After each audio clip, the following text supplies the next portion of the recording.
Good afternoon, welcome to the ICTY Weekly Press Briefing. I'm Magdalena Spańska, spokesperson to Registrant Chambers, and also with me today Margriet Prins, who is a special advisor to the prosecutor. I will first highlight several developments in the tribunal's ongoing cases. In the case of Wojciech Szeszel, the president of the chamber, Judge Antonetti, last Wednesday issued a decision inviting the parties to submit their views on the continuation of the proceedings. The parties were invited to do so within 14 days of the publication of the BCS translation of the decision, which was filed on the 15th of November. In the case of Radovan Karadzic, the appeals chamber last Wednesday denied the appeal of Zdravko Tolimir of the trial chamber's decision of the 9th of May to issue a subpoena for him to testify as a defense witness in this trial. In reaching its decision, the appeals chamber concluded that the Karadzic trial chamber was best positioned to determine whether a subpoena should be issued.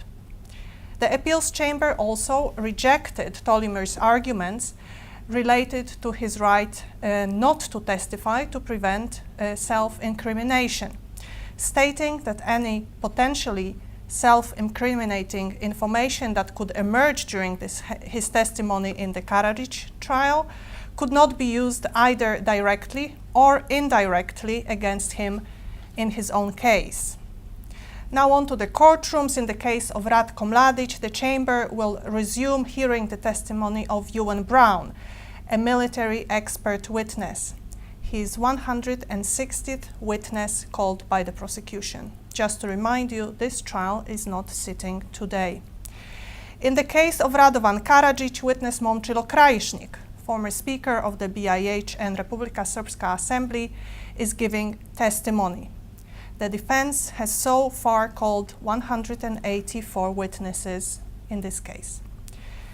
2 judgments have been scheduled for January next year. In the case of Nikola Shajnovic and others, the appeals judgment will be pronounced on the 23rd of January at 9:30 in courtroom 3, and the appeals judgment in the case of Vlastimir Đorđević will be pronounced on the 27th of January at 3:30 in the afternoon in courtroom 1.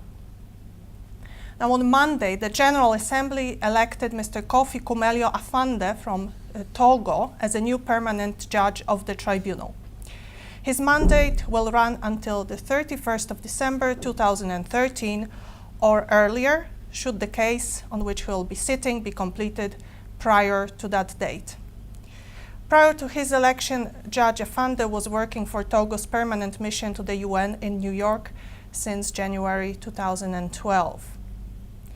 And finally, on Monday, the 25th of November, Tribunal's President Theodor Meron is planning to travel to the Prijedor area in Bosnia and Herzegovina to visit the recently discovered mass grave in Tomašica, as well as the site of the former Omarska detention camp.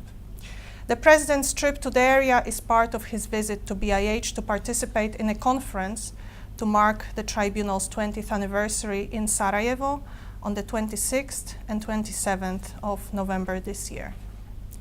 That concludes my briefing. Margriet. Thank you.